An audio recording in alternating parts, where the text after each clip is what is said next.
Hello, everyone. I absolutely love Mondays because I've had a wonderful weekend to rest. And, it was super fun because Marcia and Toby and ourselves hung out, watched a Christmas movie, one of our favorites that we have. And so we're very relaxed. But today we just got right to it. And we got stuff to talk about, let me tell you. All right. So I opened my wonderful Father's Bible and it went to Habakkuk 2. And I want to read verse 14 that my dad has underlined. It says, "For the earth shall be filled with the knowledge of the glory of the Lord as the waters cover the sea." The knowledge of God, the goodness of God, the power of God. And when we are faced with so many people, the crazy Candace Owens continuing to spiral out of control, man, out of control.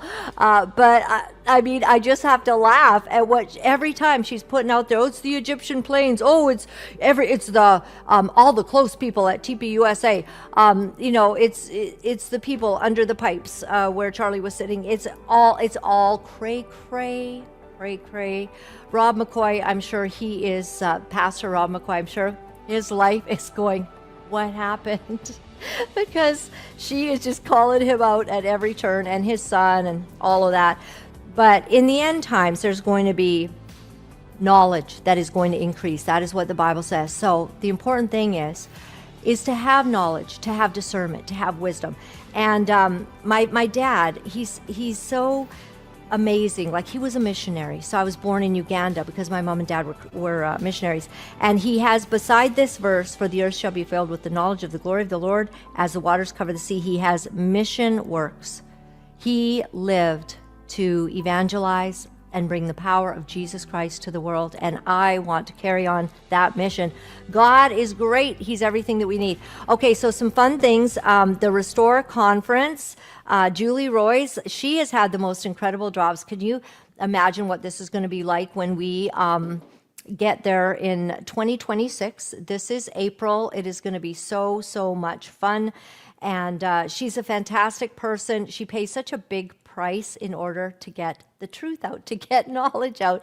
And Candace Owens is like putting her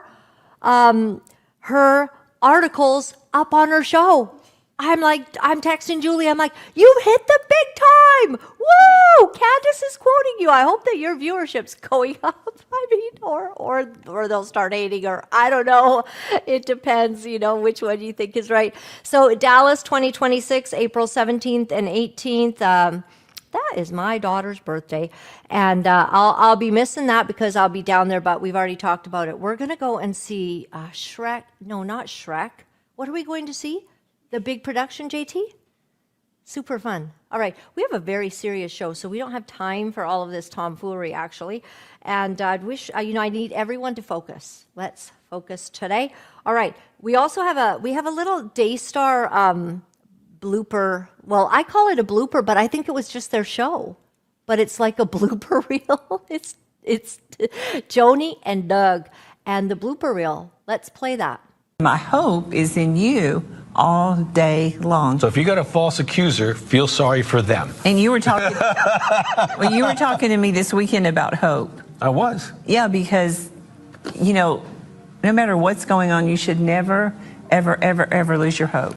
I just love that laugh.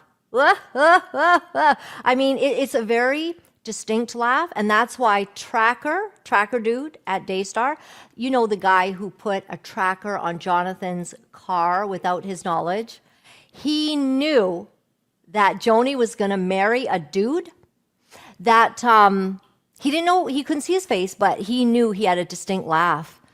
And that laugh, it is distinct. Yeah.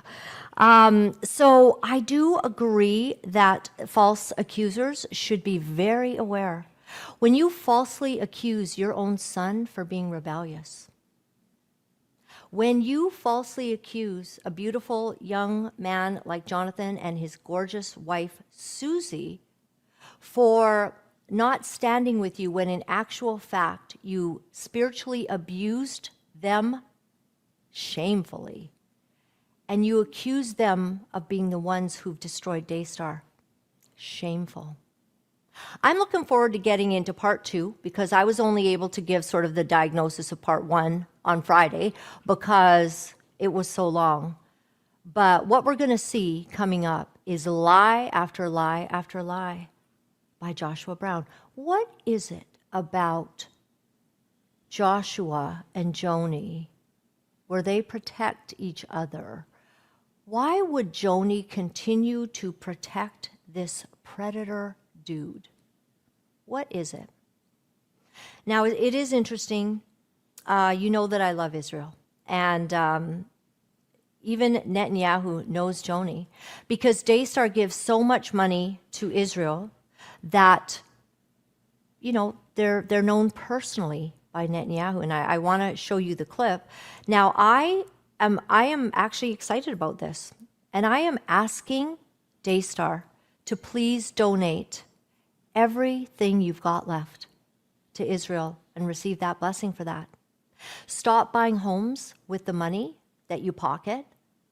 Stop purchasing your very large honeymoons, your trips. Stop living the high life on the funds that are coming in from grandmas and grandpas. Some of them don't even know you're in trouble yet, do they? Because they just watch the show and you don't bring it up.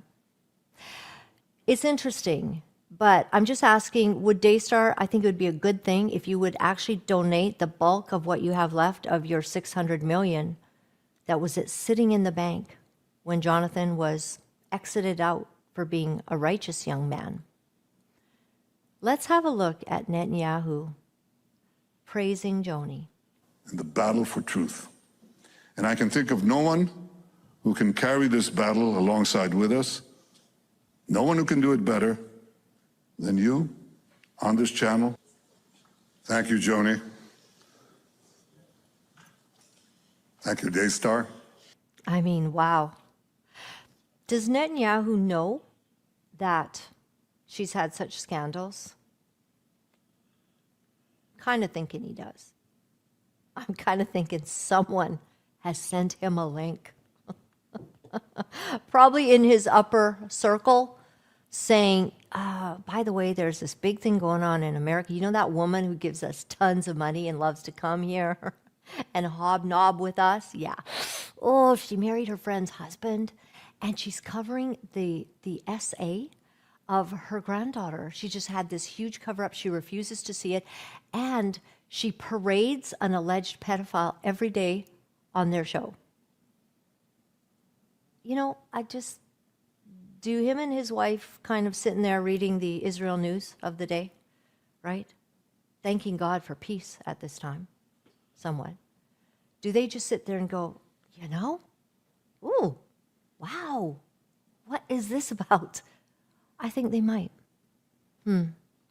Well, there is going to be a gathering healing jamboree on December 6th in Brantford, Ontario. And I do hope that you can make it there. And that is, yesterday they just had one in Clinton, Ontario. But coming up again, December 6th in Brantford, Ontario, there is going to be a powerful time of worship. And I just love this. So before we get into number 2, can we just take a moment and go, you know what? God is God.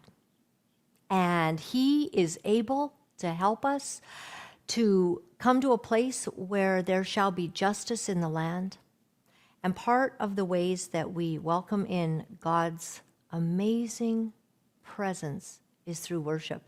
And this last weekend, you know, you filter through things, and I came across this amazing, short, little video of thousands of people worshiping God. Take a look.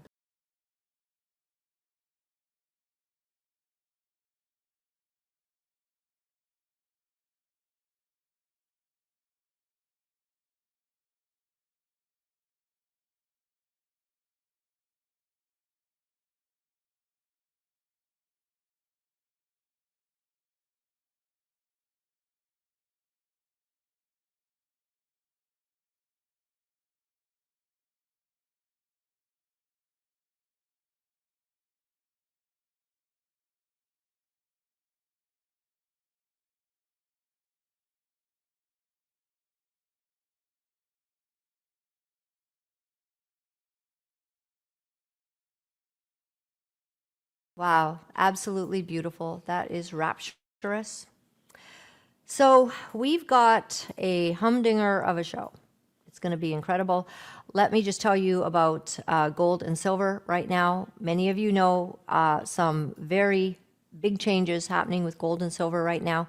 If you would like to get some gold, thekingdomgold.com in the United States, that is where you can go, thekingdomgold.com, and they will set you up. It's very, very important to have that gold and that silver in your own hands and to protect yourself. In Canada, Sun City Gold and Silver. And if everyone had listened to us way back in the beginning, you'd be double your money right now. Because when we started talking about this 2 years ago, silver was at a certain price and it's going up. The thing and the beautiful part of this is it's not done going up. It's going to go up. It is devalued. It is being held at a terribly low rate, which is unfair in all of it. And so get your gold and silver as soon as you can, Sun City Silver and Gold, and contact Steve at Sovereign Eyes at proton.me. Did I say that right, JT? I hope I did. All right. We're going to get into it, and let's do ivermectin right before we go, because it's going to be, once we hit it running, it's going to be good. Ivermectin.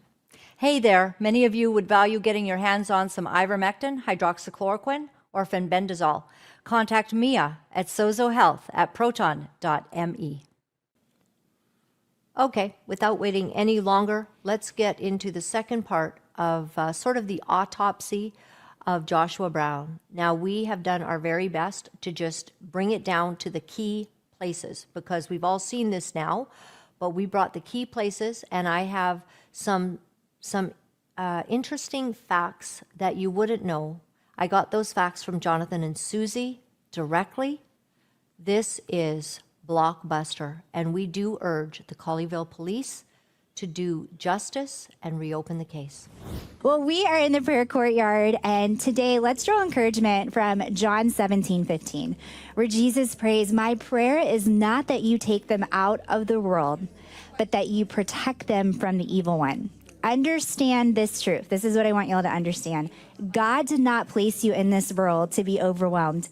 He equipped you to overcome.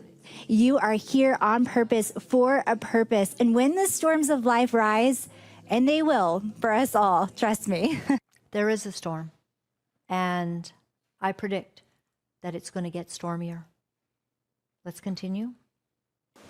He's the law enforcement guy, not me, but you have heard that they've also spewed some venom out about some sleepover at your house with the kids. It never happened. Time out. What never happened? That they never slept over, or you never touched, or both? You follow what I just asked? Never touched Right. them. Thank you so much. Marcia just reminded me that we do have a video of Rebecca and JW talking about this exact incident before we get to the sleepovers, which is, believe me, mind-blowing. Let's talk about what JW and Rebecca have also spoken about with respect to this incident in the bathroom. Go ahead. In 2020, yeah, that was 2020, when he said she walked in on me naked. Yeah. That was weird. Those two That incidents. wasn't the Florida thing, though, right? No, that was a different that was Florida. the year before. In Florida. So the two things, and then the other Florida. The year and then before, that's everything. So there's two things in Florida, I guess. One 2020, one 2021. Okay, 2020 is when he said she walked in on him, and 21 is when he was allegedly watching her change her. Yeah. Okay. That's how I would frame that. Okay. Excellent. They also confirm that they have written about this, of course, in this Google document that we have so far been unable to get, but life and time and God's ways, I think it'll produce itself. Let's continue. Those children have never spent the night at me and my wife's house. I have never spent the night at their house. However, Susie did talk about them coming over and spending the night at our house. It never happened, though. It was always something that... Okay, what we do know about the sleepover that happened at their place is that both of the kids remember it. And here's the thing. Joni, mother in love, remembers it. Rebecca and JW remember it.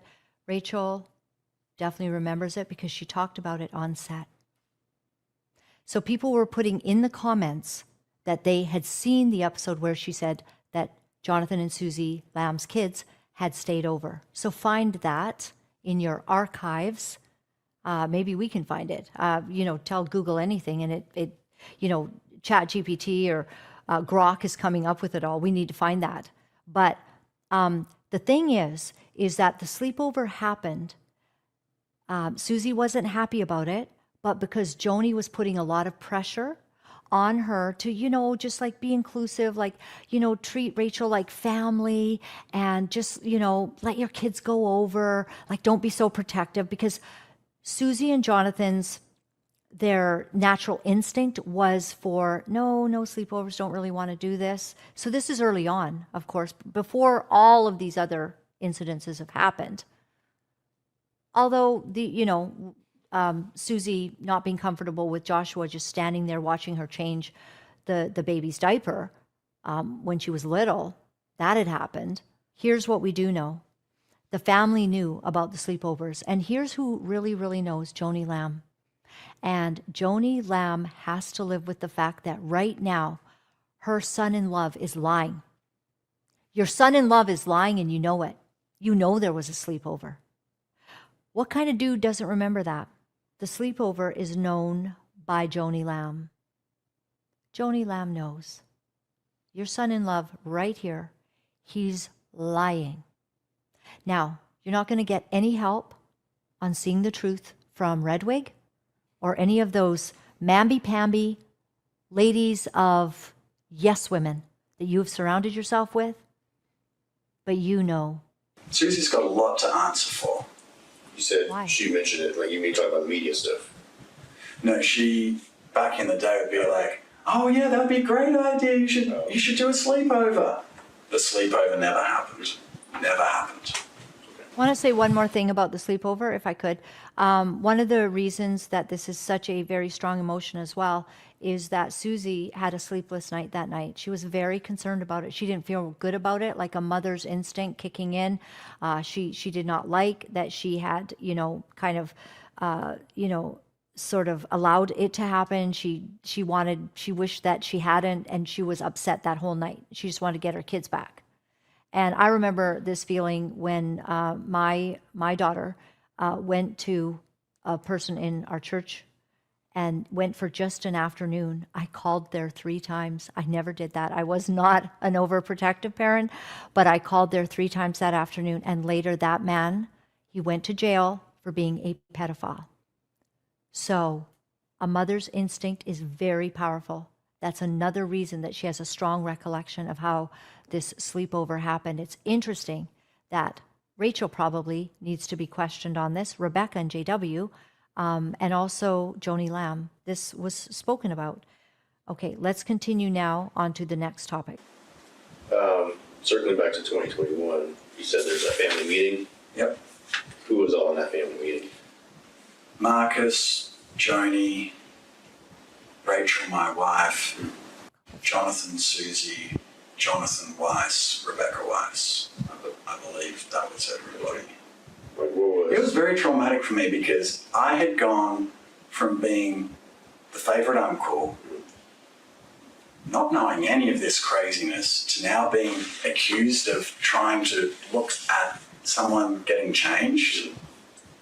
He's asking about the family Lot meeting. worse than that. So, like, what you, Where was it? Who was there? What was discussed? It was in the,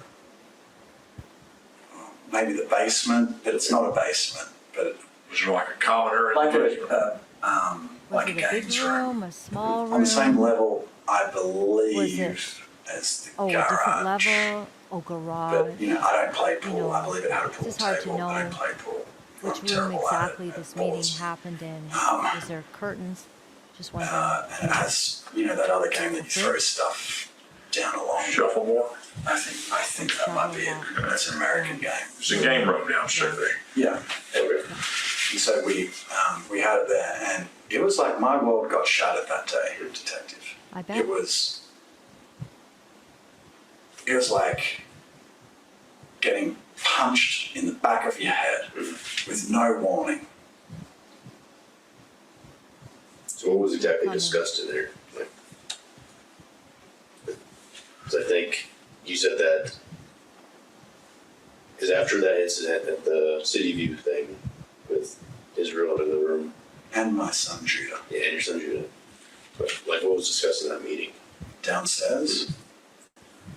I don't remember a lot of it, because crying a lot, because I couldn't believe that anyone would even think, let alone say, like, oh, you know, like, we don't feel comfortable.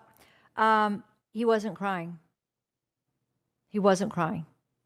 Joni, Rachel, Rebecca, do you remember him crying a lot during the meeting? Was he crying? That is not the recollection of Jonathan and Susie. He wasn't crying. He was sitting there, kind of wimpy. The recollection is of Rachel and her father sort of leading the meeting, because Rachel, we'll even get to a bit of this in just a few minutes here, but Rachel always talking for him, defending him, talking at him, talking. This is how it went down, Rachel. So he's not crying in any meeting. That was not the memory. Maybe Rebecca and JW want to start dishing out the truth. Maybe they can do a podcast on this. Was he crying in the meeting? No. I say no. Keep going. With him anymore. You know, he was upstairs while she was getting changed, and I was thinking, what? Like, I didn't even see her getting changed. I mean, it was just like a shock to the system. Like, stop. So an interesting thing about Joshua is that his brother's wife will not let him near their child. They are in Australia, and she would not let him near the little boy, his own nephew. He once bemused that he was so sad about that. It was a sadness to his heart because he's not allowed near his nephew in his own family in Australia. I'm wondering if the police could give that brother a call, check on that. Just little tips about the investigation, where that could go to. So this is why Rachel tried to make him happy with our kids. See, Rachel wanted Josh to feel so accepted by her family because his own brother and wife don't want him near their nephew. Rachel would complain that Josh's older brother and his wife would not allow Josh near their son just because they were paranoid or something weird, was what Josh thought. That came out of his testimony. Okay, let's continue. I'm probably putting more than I know into this, but I would think Marcus would listen to the various representations and then guide it towards of treat each other with more respect or be more kind, something. That's what he's asking. What was the end game in the meeting? the end game was for Denise Boggs to counsel everybody and that we would submit to her authority because she is apparently, you know, had great success in getting to truth and getting to fix, you know, issues. Yeah. And she has changed her story a lot. I found out she wasn't licensed, so that means apparently there's no recourse Miss Denise Boggs hasn't professionally changed for her her story. to say whatever she wants to try and say. She always right said she in. wasn't licensed. We have a clip. Let's get that So clip she's been right. talking to a bunch of people. Just a moment. But that was only after she stopped, after Joni was like, hang on a second, like this is, like, what are you actually doing? Like, you know, you're not getting to anything. Like, all you're doing is just, I don't know what she said, but it's like, what's the roadmap here? Like we're just continuing to talk about what? What are we talking about? What happened? What's the issue? Let's get to the bottom of it.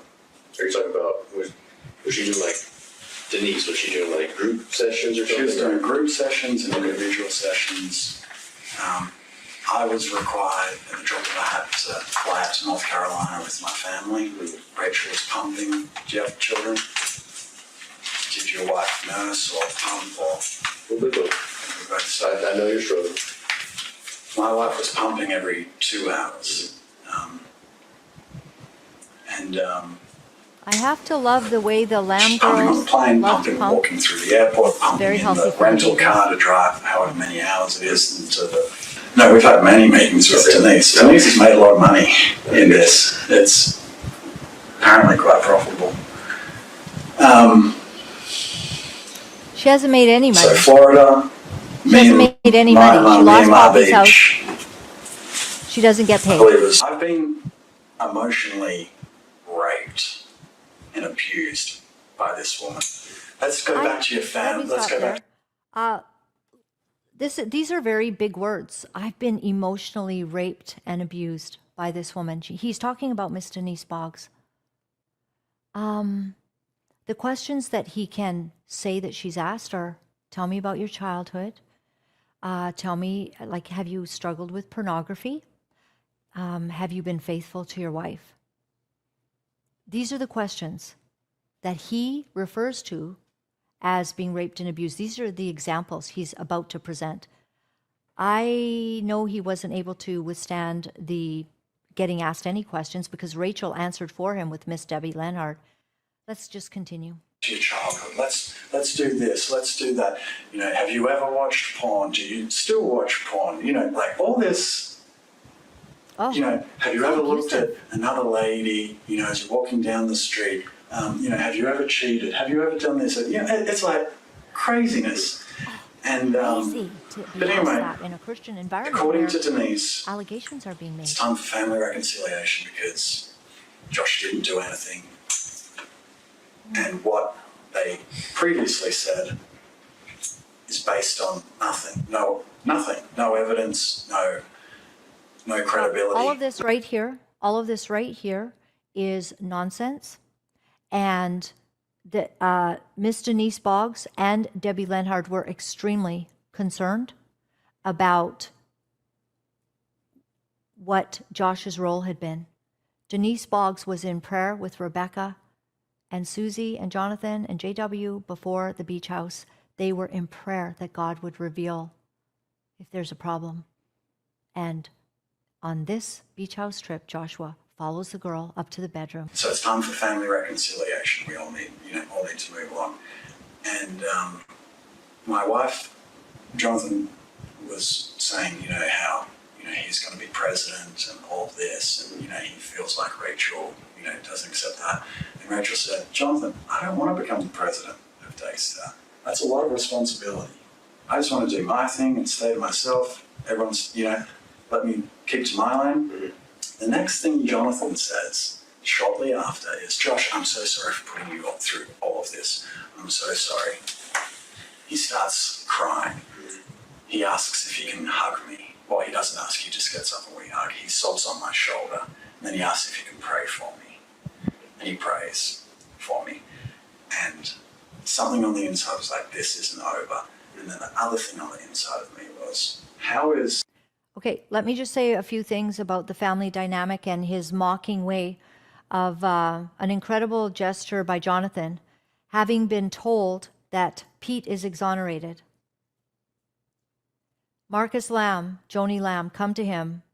They do not disclose that Rachel Lamb, Church of Accountability creator, has told them that Pete is exonerated and that they need to move on. That's why Jonathan Lamb is in a state of trying to be a peacemaker. He's been told there's no way Josh did this or is, any kind of predator, and we got to make this family work. And something told Joshua that this just wasn't the end. That's because the lie was about to be exposed. That's because the lie that Rachel, his wife, told Marcus and Joni was going to be exposed. And the moment that Jonathan and Susie found out that there had been a lie that had shut down all investigation, shut down all critical thinking, that's when they went after it wholeheartedly. So that's kind of the process that was going on there. And as for Joshua's perspective on what Miss Denise had to say, that's hearsay. And Miss Denise, I'm pretty sure, would have a different perspective on how he's framing this. First of all, Rachel was second. Jonathan was being raised and groomed and loved by his father, Marcus, and at one point by his mother, till something went all haywire. Let's continue. Rachel saying she doesn't want to become president got anything to do with your previous assumptions and drawing really, trying to join dots that are not there about me? What does that have to do with anything? Why so quickly, or just to be good? And so I never really accepted that. Nobody drew dots that weren't there. He was doing it. It's almost like the dots were there. Coincidental. Okay. This family reconciliation, who all was there? Was it just you and Rachel? Marcus, at this particular one, it was Denise, my wife Rachel, Jonathan and Susie. Okay. And then we all got together as a family group with everyone else, either later that day or the next day. I don't know. Denise has been out here so many days, Where does Debbie come in? Debbie was recommended by Denise to interview me. I believe it's called a forensic something. Okay. And I said, fine, let's do it. And she's like, well, Josh, you do know that this person's job is to put people away if they're guilty. I was like, great. I've got nothing to hide. Let's the more we can do to establish fact from fiction. Tell me this then. The more that we can do to establish fact from fiction, why did you never see Miss Debbie Lenhart again? Why did you and Rachel lie the moment that you saw Debbie Lenhart once? Why did, and say that you were exonerated? Why did Rachel answer all the questions? Basically, it became a joke. I mean, the Roy's report talked about this. Debbie Lenhart said she couldn't get, a real interview with you because Rachel kept talking. Rachel kept talking. Rachel is talking today. Rachel is putting out the Department of Church Accountability today. Rachel continues to be a driving force. The Department of Church Accountability, talking, defending you. And it's so funny because this appears to be the style. I mean, I've noted in all of the exposures that we've had to do that basically wives of predators do not expose them. They stand by their man. It's a fascinating thing. I mean, it's happening here in Canada as well with the Art Lucier story. It's just absolutely fascinating. Wives want to protect the alleged predators. Very interesting. Nonetheless, we continue. Let's go. And so she had to come. I said, do you want just me? Or would you like Rachel in it as well? Denise said, she'll let us know. Denise said, you both. So we both were interviewed. And at the end of it, Debbie said, it sounds like this is a big family feud, fueled by competition and jealousy. That is not what Debbie said. This is Debbie Lenhart in her own words talking about how it all went down rather than listening to Joshua giving some cockeyed story. Yes, yes. And Debbie, when the conclusion of your meeting had taken place, and we won't discuss anything that was said or not said, but when that meeting was done, did you feel that in order to do a thorough forensic investigation, had you even come close to being able to determine anything, or did you want more meetings or ask for more meetings? I spoke with Denise after I spoke with both of the couples, and honestly, I felt there was a lot more to be done. But I really had no control over that.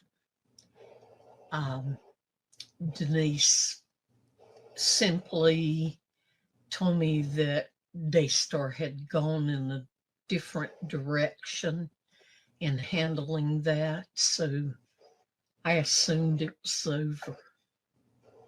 Mm-hmm. Yes, well, I would like to understand that a little bit, because what we have heard from Rachel Lamb, who has been reporting on this out loud on a podcast, her words were that Pete and his wife were exonerated after meeting with you. That's her words. No, that's absolutely not true. I couldn't exonerate anybody if I wanted to. But I certainly didn't say that to them or to anyone. So, no, that was not the case. So there you have it. Complete lying. And you know what? The Colleyville police never investigated or interviewed Debbie Lenhart. They, to my knowledge, did not speak with Denise Boggs. These were people that had intimate knowledge of the entire family, intimate knowledge of Joshua Brown, intimate knowledge, interviews with him. They have not been investigated by the Colleyville police. And I would ask that the Colleyville police would please investigate. You need to call in, subpoena, do whatever you have to do, whatever kinds of grounds that you do it. The nanny that was working for Jonathan and Susie, she has information. You need to interview Debbie Lenhart and Denise Boggs. I asked her one final question. Have a look. And would you testify if you were asked to in front of a judge? If this case were to be, if there were to be charges laid, would you testify in front of a judge? Certainly. Mm-hmm. And at that point, would you be more at liberty to say more than you're able to say to me at this time? Yes. Yes, ma'am. Yes, ma'am. She would say more. She'd probably say more to the police if she had an opportunity to speak with them. And it would be a good idea because she heard a lot and she saw a lot and she knew there was a lot more. And there were suspicions and concerns. So that needs to be investigated. Let's continue with the interview. Said at the time, there's nothing here.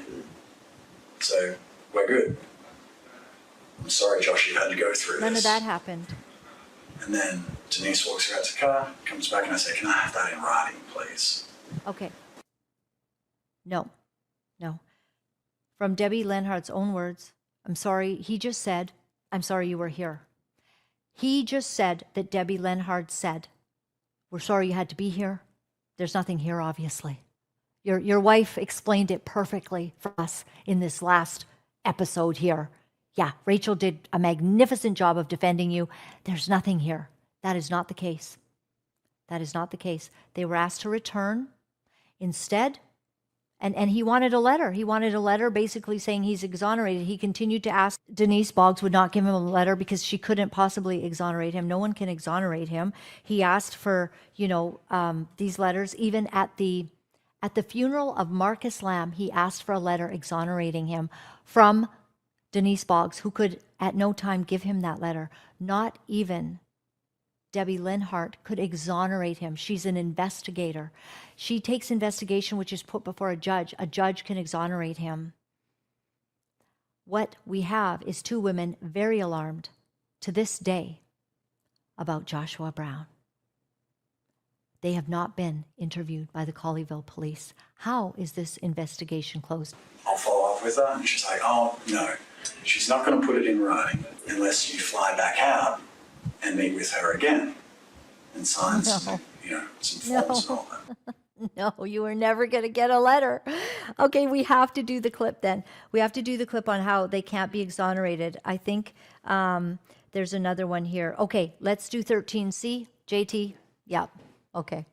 One final thing, and before I'm getting close to having asked the things that I think that you can really shed light on in the scope of your, your expertise and what you've added to this, which has been really huge. But one of the things that immediately Pete and his wife said to Miss Denise Boggs was they wanted to be cleared. First of all, they said they were exonerated, but Miss Denise has confirmed that that was absolutely not true, as have you confirmed that's not true. But Miss Denise kept getting asked by Pete if she would write a letter for him. In fact, he said, just put something on professional paper, just do it on letterhead and it'll be fine. And she says, I can't do that. In your estimation, could Miss Denise Boggs, with her credentials, be able to clear Pete in any way? No. No. She is a pastor and has the heart of a pastor, but there is nothing in her educational background that would allow her to do that. And so she very correctly told him that she could not do that. And in Just fact, I can't clear him. No. And would you be able to forensically clear someone at some point, or is that not really a thing? No, it really isn't. A forensic counselor can only give an opinion to the court if they ask for one. And they choose whether to take that or not take that opinion into account. Did you ever receive a call from Joni or Marcus Lamb to get your opinion on anything? No, I have never spoken to Marcus. He's deceased now, but I never spoke to him, and I have never spoken to Joni. This is so alarming. This case has so many ramifications. It has destroyed a family. Daystar is blown apart. Joyce Meyer herself said she had to go because, there had been essay, of course, to herself. And she just, she just hoped that it would be cleared up. And she left so graciously. But nonetheless, she said, I'm out. And all of this has happened because this family refuses to deal with it. In fact, Joni declares that Josh is innocent. God told me Josh is innocent, and we know that she is the voice of God, of course. But maybe in this regard, she was wrong. Maybe she didn't hear from God, because nothing she's done in the last 4 years seems to have yielded fruit that looks good or righteous. Everything that Joni Lamb has made decisions about, it's been very bad. Dr. Doug, very bad decision. I'm going to get emails now about calling him doctor. Doug, you shouldn't have married Doug. The kids didn't want it. All of this stuff happened. But putting that all aside, covering up all of this, never speaking to Debbie Lenhard, declaring, God told me he's innocent. It's such an interesting thing. What is it that Joni Lamb has or Joshua has on each other? What is that? It's some kind of crazy thing. Let's continue. I was like, okay, let's do it. And she's like, no, I advise not to because, quote unquote, it's all under the blood of Jesus. And by you going back to that, who said that? Denise. Okay. By you going back, you're going to stir things up and you're going to make things worse. Everyone has agreed nothing happened. You've already had family reconciliation. Josh, you're being paranoid. You need to let it go. You don't need it in writing. This is never coming up again. On the inside, I'm like, I was in high school. I learned that if I'm going to say something, I can put it in writing. Why? Something's not right here. Something's not right. And Denise did not like it when I said that. I was like, I've been transparent. I've done everything that's required. And now you're saying, don't go back. It'll make it worse. But I want it in writing. And she's like, trust me, this is never coming up again. And look where we are now, detective. Was this a conversation over the phone or email? There wasn't email because Denise doesn't really email except for when she sent the secret email to try and throw Joni under the bus. Yeah, I think that would have been on the phone. Actually, I'm positive that was on the phone, yeah. What's the secret email? This is a letter from Denise to the Lamb family. She says, Dear Lamb family, it is with a heavy heart that I write this letter. I met with Joni before the baby shower this past week, and I was so alarmed as I listened to her talk. It was as if I didn't know her. It appears she has come under a spirit of deception. She shared something Doug said to her that was so degrading for a woman of God, but she laughed as she told me. She seemed flattered by it, which is not the Joni Lamb I once knew. If you give in to seductive flattery, you are being seduced and deceived. In spiritual warfare, you know the enemy by what the demonic spirit produces. A spirit of deception produces deception in a person who is under attack. A spirit of deception operates through flattery to first gain access. A man will use flattery to find the weak area in the soul of a woman. And once a woman is under the deception of flattery, she can be manipulated. Galatians 5 says, Do not have fellowship with the unfruitful works of darkness, but rather reprove them. When darkness is operating, we have two options, to either laugh at it and fellowship with it, or confront it. This is why flattery precedes deception. If a person gives in to flattery, they become trapped and deceived. The flattery gives the enemy full access to your weakest area. I voiced my concerns to Joni about Doug at the very beginning when they started dating, but she refused to hear me and defended him. This is when I became alarmed. I knew she had come under a spirit of deception. The things I warned her about were the things that she once voiced strong convictions about. When a person is under a spirit of deception, they begin to change right before your eyes, and it's as if you don't know them anymore. They say things that they would have never said before. This is why I want to voice my concerns for Daystar. This is an attack against Daystar. Marcus and Joni set such a high standard for Daystar over the years that the viewers will not be fooled. They will be able to see the deception. As viewers begin to see the change in Joni, they will know that something is off and viewing will drop drastically. They've been under the anointing of Marcus Lamb for many years, so they won't be deceived, but they will know something is wrong, and they will discern the difference in the new leadership. The Daystar family has been under the leadership of Marcus Lamb, who stood for truth and righteousness. The Lord has shown me what the enemy is using Doug to do. If Joni falls for it and hands over leadership to Doug, the Daystar viewing audience will see through his deception. He is a wolf in sheep's clothing. He is of no caliber for such a high platform.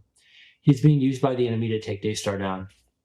Joni didn't endorse divorce until she came under this deception, and using the Daystar platform, the enemy has successfully mocked the marriage covenant using one of the strongest Christian TV networks in the nation. My perspective of Doug came after spending several days with him. I voiced to her that the issues in the first marriage needed to be confronted before going into this marriage. Your mom agreed that they would hear me out at first, but once Jimmy Evans fully approved of Doug, she told me that they would not be interested in talking to me. After spending 3 days with Doug, I am fully aware of the deep-rooted issues that caused Doug's first marriage to fail. The alarming thing is, what took the first marriage down is casually being embraced. When I met with your mom on the Friday before the shower, she rehearsed all the people's names again who were endorsing the marriage to Doug. Since I know the root issues, I see the warning signs that others don't see. Jimmy Evans knows Doug according to what Doug wants him to know. So therefore, Jimmy Evans is endorsing this marriage without having the full knowledge of what really happened to the first marriage. How can you know he's safe for Joni if you don't know the root issues behind what really happened? Joni's well-being, her health, her integrity, and the family legacy, and the millions of people who trust Daystar are all at risk. We need to pray for Jimmy Evans that he will realize what the stakes are and that how they're so high for the kingdom of God. I will be praying for each of you to have discernment and to not push the minimize button when you get a check. You have been disciplined for years by Marcus, and I'm praying for the sake of Daystar that you will put all past hurts aside and come together as one. That's the only way you will be able to get your mom to see the truth. I am willing to meet with all of you and speak on your behalf with your mom. I love you all, Denise. I couldn't believe the email. The email's like, I'm concerned for Joni. She shouldn't be getting married to Doug. He's a wolf in sheep's clothing. And throwing Dr. Doug under the bus, throwing Joni under the bus. And you guys need to rally together and stop this marriage or whatever. I can show you the email if you want. Probably still got it. I'm kind of curious who it was. And Rachel and I thought, this woman's throwing everything away for this. Like, what a wonderful woman. Like, she really believes this. Like, out of nowhere, she's just... Okay, so stop right here. So he says she's throwing everything away for this. Like, yes, Miss Denise actually was. And then he says, what a wonderful woman. Yeah. Yes. But is he being sarcastic? But it doesn't look like it. Miss Denise is having to be so honest. Yes, as he said, she's written a letter to everybody saying Doug is a wolf in sheep's clothing that you have let into the family. And I mean, that's obvious. It just is. But again, degrading Miss Denise Boggs, and she's the one, she's paid a high price, never gets paid, loses Poppy's house, all for what? To tell the truth. And this dude sits here behind the scenes in an interview that he doesn't think will ever get seen and tries to degrade her, to dismiss her credible testimony. And she was never given opportunity by the Colleyville police to tell her side of the story. And I believe she has important information. I really do. And she should be interviewed. Let's continue. Doing a Hail Mary. Well, little did we know. Oh, and then we asked Jonathan, did you get the email as well? Yeah. Because I think we were all CC'd on it together. I'm not sure if it was individual, I'm not sure. But, and they pretended like they hadn't talked to Denise. But little did I know that somehow they reconnected at our baby shower. And, they were making us believe that Denise was doing this on her own accord. Because you got to remember, Detective, before all the accusations about me on round 2, publicly, it was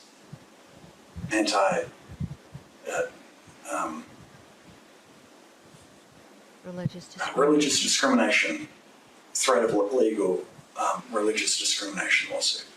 That didn't work. Then the next one was blackmail and extortion in an email. So he's trying to get Daddy's job, and Mummy's staying in it. Mummy needs to move away, so he can get it. Mummy ain't going anywhere. And so let's stop here. Just before we go on, let's put this in perspective about Jonathan's job. This is the most that Joshua has ever gotten. He married Rachel, and they get to be on TV together. And it's interesting that even Rachel, in her lost and in denial ways, knows one little tidbit, and it did come out on air very recently. Take a look. And when the storms of life rise, and they will for us all, trust me. And so he then, or they, used Denise to try and get us to rally together to... So then we all get together and we're like, okay, Jonathan, Once again, just want to say here, he uses that smile, his telling smile. He doesn't believe what he's saying. He's trying to be nice, and he wants to come across as a nice guy with the accent from Australia and all of this. You could almost just believe this is just a normal guy. He's a musician, a good guy, until you just have to hear his words, how he's saying things. So basically, it looks like Miss Denise and all of the ones around her, that they're now coming up with something to get to Joni. Yeah, they all came up with the fact that they're really not sitting well with what's going on with Doug. So you've got family members involved here, and when I know that someone is innocent and is being accused, it's a horrible thing. And at the same time, I've got a granddaughter that I adore. But again, if you don't know the whole story, you can't understand the dynamics here.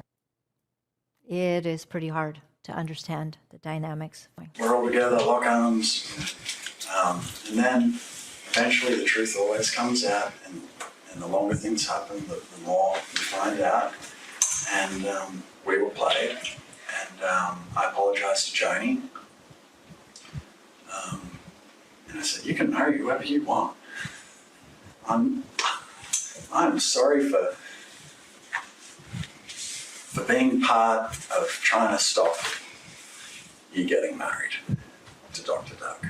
Yeah, and so here's where we absolutely know that Joshua has no moral compass. He has no moral compass. You can marry whoever you want. I'm in this family, and I'm just glad that I'm here because the paycheck's pretty darn good, and getting all the accolades for being on Daystar, and I'm hosting even right up to this very time with this massive investigation hanging over his head all the time. And so he doesn't want this to go anywhere. But he's sitting here saying he doesn't think anything's wrong with the marriage. He doesn't care, and he has no moral compass. And that is not a surprise that you don't care who she marries. What does it affect you? It doesn't matter how immoral it is. Doesn't matter that, that Lisa Weiss was crying, begging for the relationship back. That doesn't matter. You're fine with it. Of course you are. Of course you are, because you don't have any scruples. Let's continue. Let's let him ask some questions. We're kind of rambling. Sorry. That's all right. I've got 4 years or 3.5 years of pent up. Got it. I'm sure it's cathartic a little bit for you, but 3 years of all right. pent up. So, that's exactly how we all feel. get a little harder on the questions. Well, thank you for joining us. All of that was fascinating. It really was. There's several key lies that have been told. I want to reiterate for the Colleyville Police, I pray that you will bring in the nanny of Jonathan and Susie's. I pray that you will bring in the second nanny that was there at the beach house, just in case there's any information. I pray that you will speak with Denise Boggs and Debbie Lenhart, key witnesses that have not had an opportunity to share valuable, very important information with you regarding this investigation into the allegations against Joshua Brown. I'd like to leave you with scriptures today. And it's just really amazing that we serve a great God, that He is a healer, that He is the bread of life. He's the one that we can rely on when everything else looks like it's falling apart. It is Jesus and Jesus alone. So we'll get through this, no matter how long it takes, no matter how crazy we think things are in the world. allegations flying here and there, all of the lies, all of the deception. Jesus knew that there was a way that we could have peace in this world. And it is found in John 6, verse 25. And when they found him on the other side of the lake, they asked him, Rabbi, when did you get here? Jesus answered, very truly I tell you, you are looking for me not because you saw the signs I performed, but because you ate the loaves and had your fill. Do not work for food that spoils, but for food that endures to eternal life, which the Son of Man will give you. For on him God the Father has placed his seal of approval. What a statement. So Jesus is saying to them, they're like, Rabbi, Rabbi, when did you get here? And he's saying, well, you're just talking about all of this because you just had your fill of earthly food. You guys, I think you were eating all the bread on the way here. Something was going down. You were having your dinner. And in actual fact, what you really need is the bread of life. The bread of life. Also, everlasting, the water of life, which he promised to the woman that was at the well. When you drink from this eternal water, you will never thirst again. And when we have the bread of life, what is that? Well, a lot of people say that this is the Word of God. It's so powerful. It's so good. It's something that we need every single day so that we're okay.